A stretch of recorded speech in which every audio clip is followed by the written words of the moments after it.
jërë ngeen jëf mbokk yi ñu ngi leen di nuyu waat beneen yoon fii ci Africa TV ñu waat mbégte dellusiwaat ci beneen édition ci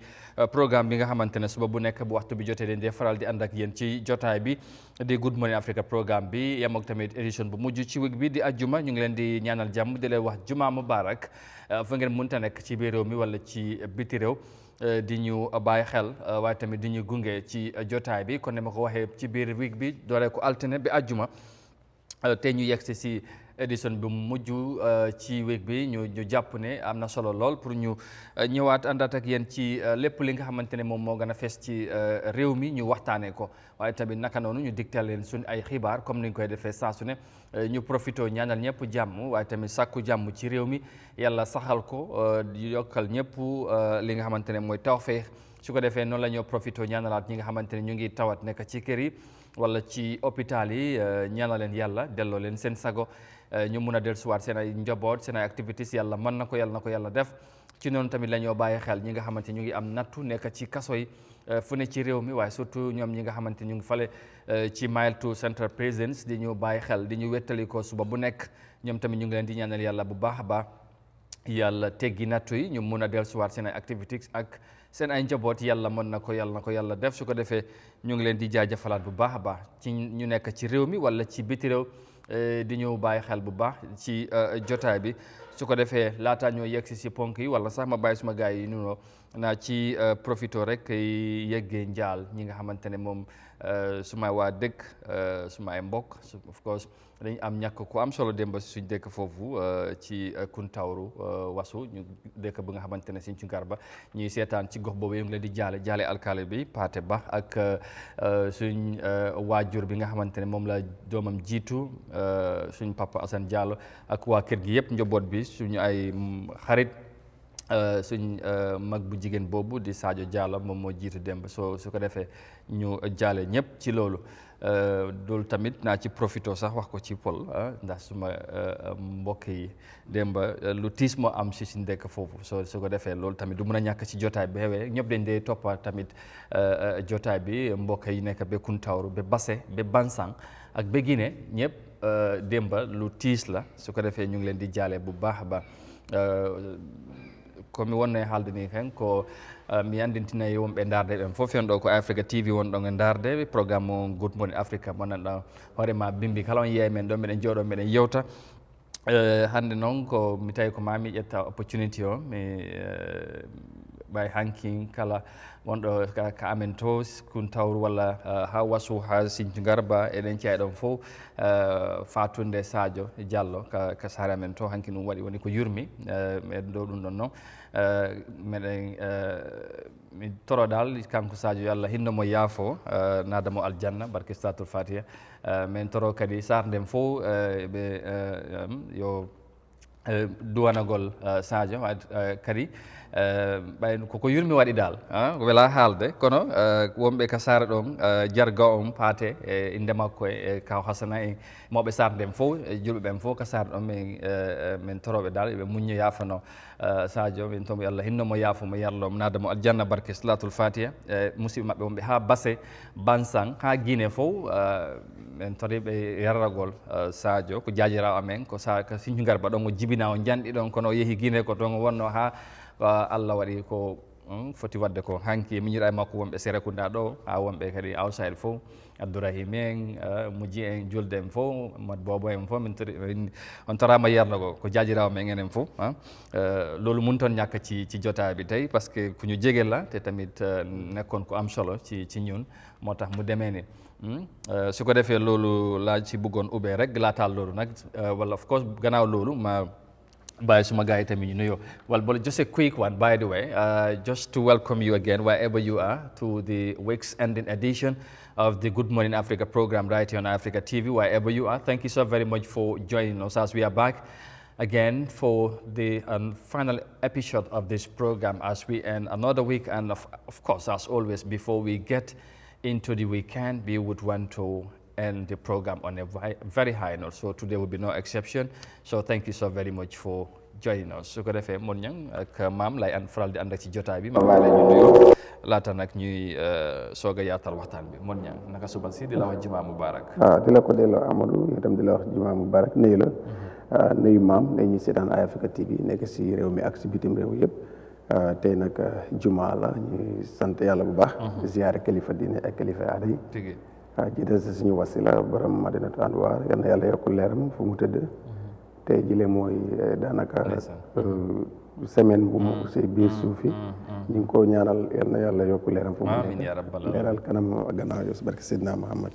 amaan leen bégte ñëw fi bu baax a baax nar a ànd ak yow xam naa ne si kanam tuuti di nga tënk ay ponk yi nga xam ne moom leen fi am si ay xibaar ñu dugg si yaatal gi ak faram-fànce bi so ha joni rek minen duwani toon jaaji amen saabu yo Allah yurnumo yaafo amin ya rabbi barkat fatiha salatu fatiha amin alhamdulillah ok jaaraam maam yow tamit ñu bàyyi la nga nuyoo ak gars yi di la wax jumaa mubarak naka yeew bi jërëjëf Amadou maa ngi lay fay di am mbégte ak kontaante di nuyu followers yi ak viewers yi di nuyu ñang di nuyu staff ak management bu kër gi di nuyu di delloo njukkal kilifa diine yi ak kilifa aada yi ñaanal tawfiq ak taysiir ñi nga xam ne ñu ngi tawat tëdd ci kër yi ak lali hôpital yi yenn yàlla fëgg seen jàngoro ñi caabi féete ginnaaw ñu ñaan suñu borom mu génne leen ci natt yu nu mel ñi jiitu ñu ñaanal leen suñu borom mu yërëm leen xare leen aljana jiital ko ci mbokk boobu ngay wax tey ñu koy jaale ay mbokkam ay xaritam ay wëllëreem jël njaale bi teg ko ci sa loxo gën a feddali yeesal sunu li nga xam ne moom moo nekk njaal ci njabootu Naylul Huda ci sunu sëriñ sunu wasila Baye Sayed borom Medinatul Anwar comme ni ko ñu ngi waxee bésu tey bi fekk réew maa ngi dund tiis bésu tey bi fekk réew maa ngi jaaxle waaye sant rek ci li nga xam ne gëm nañ ne jëmmam moo fi jógee waaye lépp lu nga xam ne moom moo nekkoon jëmm jooja mu ngi fii ci biir askan wi te li ñuy def rek mooy gën a yeesal sunu njébbal ci ki nga xam ne mooy Sëñ Basiir ak njabooti kër ga yëpp ci liy gën a fës ci bokk ak ñoom tiis bi tey aljuma ji nga xam ne aljuma jële weesu bi ñuy taxaw di julli ci aljuma ji xel yaak xalaat yëpp mu ngi woon ci jëmm jooja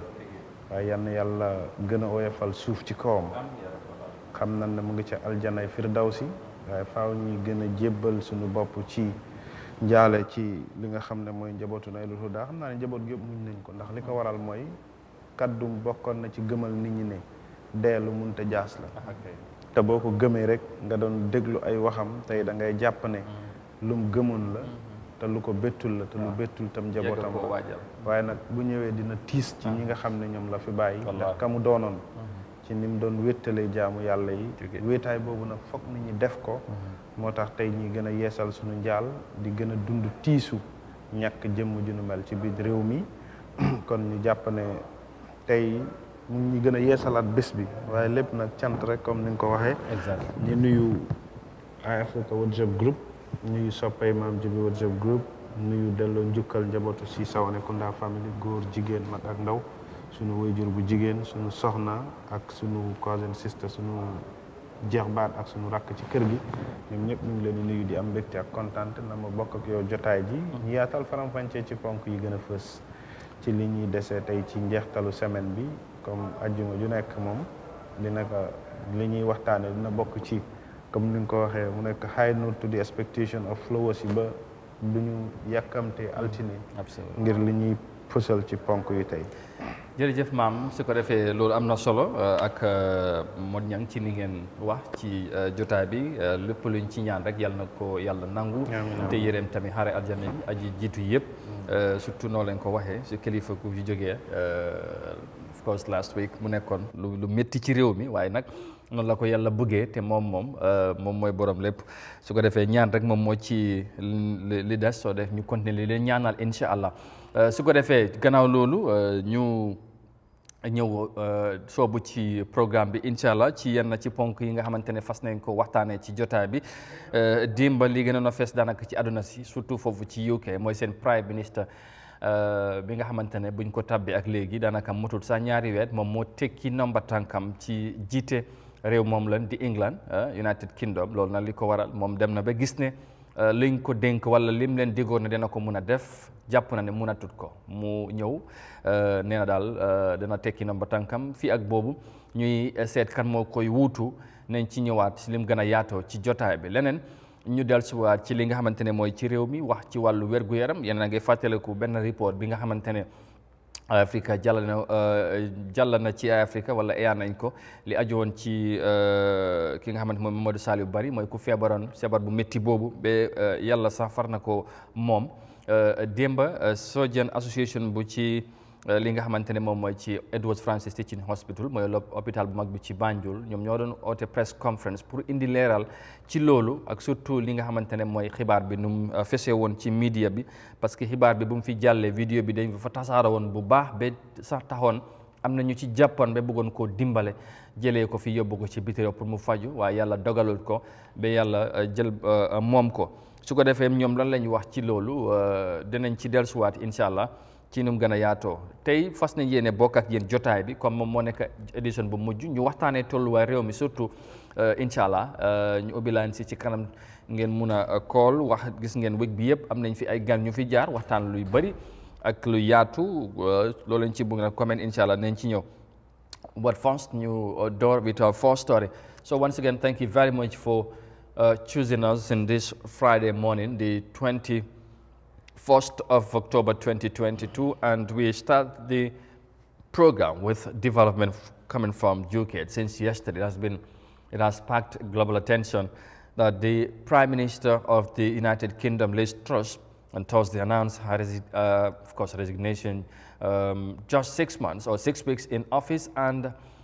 thus becoming the shortest serving Prime Minister in the British history. Her resignation comes amid what has been viewed as a chaotic economic turmoil for England that saw the pound sterling plunge. And let's have more details of that in this report by Moses E. Mendy.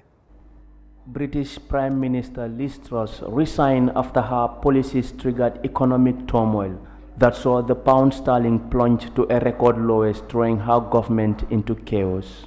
Speaking outside her office in Downing Street on Thursday, Truss said she could not deliver the promises she made when she was running for the Conservative leader, having lost the faith of her party, and that she will remain as Prime Minister and party leader until a successor is chosen in a leadership contest expected to wrap up by October 28.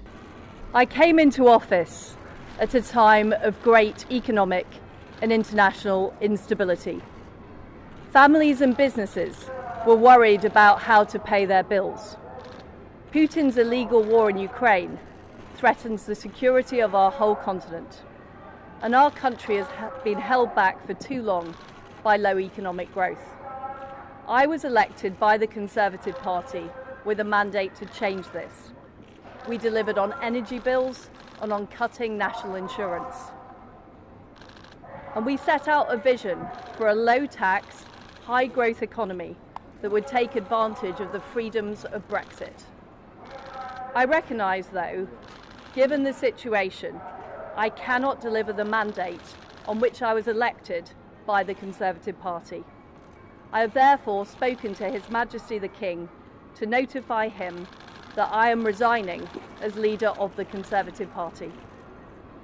This morning I met the chairman of the 1922 committee, Sir Graham Brady. We've agreed that there will be a leadership election to be completed within the next week. This will ensure that we remain on a path to deliver our fiscal plans and maintain our country's economic stability and national security. I will remain as Prime Minister until a successor has been chosen. Having been formally appointed by Queen Elizabeth II on September 6, Truss is now the shortest serving Prime Minister in British history. There has been persistent calls for her resignation from lawmakers and fellow party members, mainly due to turmoil sparked by her economic plan that caused an increased popularity of the opposition Labour Party, as per opinion polls. Her Conservative Party sensed the threat in the opinion polls and made efforts to avoid electoral oblivion by calling for the replacement of its leader, Truss. However, they remain divided over the next replacement. thousands of British people took to the streets in dozens of major cities on Saturday to protest against the rising bills and soaring living costs. Britain's energy regulator projected that energy price cap will rise by 80% to £3,549 per year for an average household from October. And experts believe that the Prime Minister's outlined new plan to support households and businesses with their energy bill is not enough to help the vulnerable. Moses Imendi, iAfrica News. Thank you, Moses. Liz Truss finally resigning as UK Prime Minister. Quite a very eventful moment it has been in the UK since yesterday, and you know, it has sparked global attention. I have to say, the media has been focusing on UK as to what was happening, and now is of course the expectation or the focus is who is going to replace her, who's going to be the next Prime Minister of UK. So Boris Johnson is somehow expected to be the next contestants for the UK's PM office. So we will all going to look forward to the next possible days or weeks as what is going to happen, because it of course is not going to take long of time before the Conservative Party would find a suitable, maybe, a replacement for Liz Truss. But fingers are crossed on the unfolding developments in the UK. Yes, mon ñang ñu def taxaw seetlu tuuti rek ci li xew démb foofu ci England wala UK la bëgg a wax, parce que Prime Minister bi kii buñ ko tàbbee ak léegi daanaka motut sax ñaari weer, moom ci history daanaka dafa gum na taare, parce que moom moo nekk ki nga xamante ne ki jiite UK lu gën a néew moom moo ko def motut sax ñaari weer mu tekki nomba tànkam. waaye li ci gën a am solo démb da ngay gis ne ñu bari surtout ci social media bi dañ koy méngale ak Africa. Njiit moom dafa ne li tax mu refine mooy lim diggaay ci ne daf koo def ci pour bu surtout ci wàllu économie bi dana régler jafe-jafe ak yu mel noonu, mu ne dafa dem ba gis ne condition bi wala situation bi nu moo demee moom munatut ko. So mu ne di best thing li mu mun a def mooy mu bàyyi liggéey bi keneen ñëw jël continuer. ñu bari ñu doo wax ne lan moo tax li mel nii duñ ko dee gis Afrique, gis suñ njiit nga ñëw dem gis ne yow dénk nañ la liggéey waaye dem nga bi xam nga ne daal munatuloo wala doo mun a def dara nga ne ok bàyyi leen man ma wàcc keneen ñëw doxal, wala even wala nga def mistake nga at ba parce que dafa am lu njëkk a am ci wàllu économie dogal bu mu jël mu ñëw ba ci parlement bi nangu ne moom mistake la erreur la apologize, waaye mu dem ba ci kanam xam ne sax loolu doyul mu ne xaaral mu teggi nomba tànkam. Jàngat bi lan la ci li xew dem ba UK? waaw Amadou yomb na parce que li problème bi mooy ne dañ utee ak ñoom jëluñ place pour rek poste wala jëluñ place pour tur wala jëluñ place pour nekk fa rek man maa nekk fii pour def place bi. loolu moo tax yaa ngi ko fi wax si gannaaw pour ñu jot leen dafaa jëfeñ parce que dañ respect promesse moo tax bu xamee ne bu nekkee si office bi lu bëri mu diggee du ko mën a def balaa moo sori si leneen mu tekki ndox moo tànkam moo wane na ñi ku leen fal liggéey moo tax ñu pare ñëw pour liggéey. soo su fekkee ne nag da nga askan bi dañ am si yaakaar si moom ñu fal ko mu gis ne ñu yërndule si biir xam nga soo fa nekku doo xam liy dox. soo mu dem ba xam ne du ko mun a méeg mu daal di resign. soo loolu moo tax seen doxalin ak ñun dafa utee ñun fii doo resign de da nga faa toog because first of all rek mooy kuñ fi fal rek say mbokk lu ñoo njëkk a tëggagum sax sa yaay moo ko liggéey loolu la ñoo njëkk a waxagum force loolu la ñoo njëkk a yow nag ñu fal la nga indi ay saba kooku meeg sool ne liñ ko fal moom lijjantiwul ko palteef gi rek la lijjanti kilifteefam rek la lijjanti ak nu mu sii amee ak i ñooñam ñii nag ñoom seetuñ loolu tubaab bi duñ dee seet loolu spécial yi ki nga xam ne mooy prime ministre bi UK nga xam ne nii ñaari weer sax comme yu mat sax daanaka defagul ko foofu wala ñaari weer ak lu teg mu gis ne lu mu diggoon nitam yi du ko mun a def wala dina ànd ak ay jafe-jafe soo mu bàyyi fo xam nga doxalin yu Amadou ñooñu duñu am problème mun naa am na keneen kuy ñëw pour utu ko sax dafa nekk problème de ay challenges ñu ko bu ko uti bi mooy ne kii naka la ñëwee nekk prime ministre ñi fal ko li ëpp si ñiy fal ko ba pare mu ñëw yan jafe-jafe la fees ba munul ko ba mu tekki ndombo tànkam soo keneen kuy ñëw itam kuy prépare boppam lay nekk koo xam ne ni daf koo óor ne li kii télé moom mun na ko so moo tax loolu jàngat bi mooy ne war nañ sa jàngat ñun Afrique den suñ la joxee place mun loo si dara waaw bàyyi ko fa nga dem moo gën nga ko yàq soo moo tax ñun duñ dem force de force kii joxe si boppam dafa xam ne kii munut lii mu jox ko loolu mooy problème Afrique bi tey koo xam ne tànk lay faj nga dénk ko bopp buy métti muy faj bopp buy métti est-ce que kooku yaakaar nga résultat yu baax si moom dina jafe de. dina jafe it's not part of comme ni ñu ko fi waxee bu ñu jëlee ministre of agriculture dénk ko docteur mu ne xam nga leadership non but leadership ak li nga xam jiite ak li nga xam imam da ngay mokkal Faatiha mun a tëri sax fallaxee naa si ñi dénk la ko waaye su nekkee ne yow mun loo Faatiha te Faatiha boo ko jiitalu su julli du baax yow waaye mun nga naa si lan mooy njëriñ wala xam nga ko soo amul njëriñ soo moo tax dafa baax trop pour ñi roy si ñi itam si doxalin parce que gis na ne li ñu ko dégg mënut ko waaye tekki na ndomba tànkam sa teel wane ne luy yàqu moom du nekk luy yàqu si loxoom soo war nañ sa jàngee lu bëri spécial bi africaine exactly jàngat bi maa ngi gis ñeneen ñi di indi argument di wax ne of course ne li xew of course bëriwut wala duñ ko dee gis Afrique du si président du ci ministre daanaka ku nekk ci place daal hardly ni def dem ba xoolaat boppam xam ne ne ok man maa ngi toog ci place bi waaye li tax ñu teg ma fi nekkuma di ko def wala mënuma ko nga ne xaaral ma bàyyi ma excuse suma boppam waaye ñu ne xëj na système bi moom moo ko waral parce que ñii tamit xëyuñ rek ñu def ko yoon bu gudd la woon système bi dañ ko adopt boole ko ci ñoom ñuy def muy yàqu ñuy betee ñu yegg si fii yaa ngi wax ay 400 years 300 years si gannaaw lañ commencé di jàng affaire démocratie ak si jikko yu mel nii est-ce que jàppaloo xëj na ñun tamit bu fekkee ne ñu ngee bàyyi xel bëgg lu mel nii parce que ñu bëri jàpp dem Afrique lii moom nii rek lay continuer waaye am na ñu am gom-gom ne non buñ demee ba ci kanam luñ gis ni tey bu yàggee dina deñ non of course addina amul dara la fi mënta soppeeku te right now Afrique seen ndaw yi ñëw nii soo ko xoolee rek si jamono bu nekk xam nga ne soppeeku mun na fee am pour mu soppeeku nag ban toll si leebu bi ñu toll loolu du ma mun a wax ne du am loolu mun naa jël diir bu yàgga mun na am sax mu jël diir bu lu ëpp li passé si àddina bi because ñoom pour ñu jot leen isa dafaa nekk problème waaye mun ne dem ba yegg si am ñoo xam ne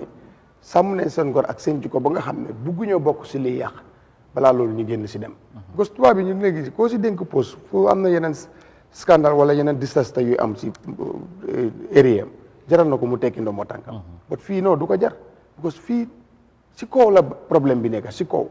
daf laa óor ne ki ngaa jox lii mënu ko ba di nga ko jox because of yow sa interest yi boppa waaye not interest of the nation so loolu mooy problème bi so palteef gi ñu koo joxee ak ñu koy jox daanaka duñ si dee jiital interest of the nation luñ see jiital mooy seen interest si boppa ak seen parti ak seen kilifa si boppam ak luñ si am yóbbu ko moo tax du mën a din si àgg waaye loolu dafa jël temps bu bëri nag pour ñu àgg si façon yi jikko bu ñu amee nii te waroon nañ koo war a mën a def because si di same time bi leen nekk si di same wall bi leen nekk waroon nañ mën a jàngate si ñoom bi kuñ dénk place soo ko mënut a doxal bàyyil keneen ñëw mu doxal ko loolu is very simple waaye duñ ko dee def ba pare ku la ko dénk sax mun naa am ne yow mënuloo ko waaye dina la fa bàyyi nga dem ba télé sax ba dem ba télé sax siisu bañ a bàyyi muy mun a baax si loolu wala ñuy génne la si place waaw yow nga dem fële commencé di sànni di mer loolu yëpp ñoo ànda benn place nga resign oo ñu daaxa la waaye li si problème mooy dafa nekk ne yow rek nekkuloo fa réew mu ne ay millions ñoo fa nekk suñ la tànnee place jox la ko soo ko mënul delloo ko su fa fekkee ne ay njuum jaar ay yeneen yi def fa am bi askan bi di complain sax yooyu war a delloo wala ki jiite delloo leen fa waaye xam nga kuy ñu jox la place nga dem di wuti ay sëriñ yi nga xam ñu ngi lay ñaanal pour nga toog si place bi kooku bu place yàqoo dina resign kooku du resign soo loolu mooy suñ problème ñun ok alright maam lan mooy sa jàngat ci resignation bi apart from that leneen li nga xamante ne jàngat bi tamit mooy tey da ngay gis ne moom resignation bi fu mu jógee ci parti bu mu bokk am na ñi nga xamante ne ci doxalin bi dem nañ ba ne ko ne ñun li ngay doxalee gomatuñ la soo génnuñ ci biti di wax dañ koo bind ne ñu ne ko ne because dañ koy bind di ko wax ne ñoom comme ni ñoo wax ne trustuñ ko vote of no confidence lañ bëggoon a def te moom mu xam ne balaa ñu fa yegg loolu beneen process la demoon na ba ay fukki nit ak juróom ci député yi di ko binda di ko bokk ak moom parti xam nga fii su fekkee ne sax nit def na daan ñu bokk ak yow gom-gom buñ gisee sax ngay def naka su dul noonu because of yow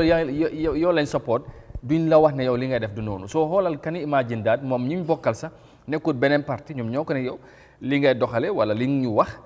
doxalin bi ànduñ ci gomatuñ la mu ne ok comme gomatul leen ma te ñun ñoo bokk mbir mi xaar leen ma ki suma nomba tànk jàngat boobu tamit xaw ma lan noo ko gisee daal si doxalin boobu parce que tamit yëpp contexte bi dañ ko indiwaat ñu bari ak yu mel bi boo xewle luy xew fale ak luy xew fii la ñëw méngale te daanaka affaire yi doo nekkul benn. waaw comme guddeeg bëccëg la li ko waral mooy. waaw. fi nga daanele foofu laay jëlee. mooy fi nga waxee léegi. gëm-gëm bi xam nga tey ñun ñu bari dañuy gëm ne rek ok. waaw ngëm-ngëm diine la. man gëm naa yàlla gëm naa yonente bi gëm naa suma sëriñ nii naa peut-être on sanga ñi gëm beneen diine ne ñoom gëm nañ exemple Isa wala gëm nañ Yeesu ak lu mu ci mënta doon. ñu jàpp ne loolu mooy suñu gëm-gëm ñin. waaye gis nga jikko moo jiitu ci gëm-gëm. pour nit ki mu mun a am intégrité ba lépp lu nga xam ne. bokk na ci ay melokaanam ci ay jikkoom ngëm-ngëmam jiitu ci. ngëm-ngëm bi dafay bokk ci trust ak confidence. yow ñi nga xam ne ñoo nekk partners am yi mu bokk ak ñoom pati ñi amoon kóolute ci moom. ne mun nañ koo jiital pour mu dem represent leen nekk the prime minister of UK. ñoom seen boppa ñi gis within short period. September 6 ak tey October 20 démba. I think it's 45 days. 45 days la jiite less than 2 months. Exactly. nga taxaw. am di courage and the confidence wane ne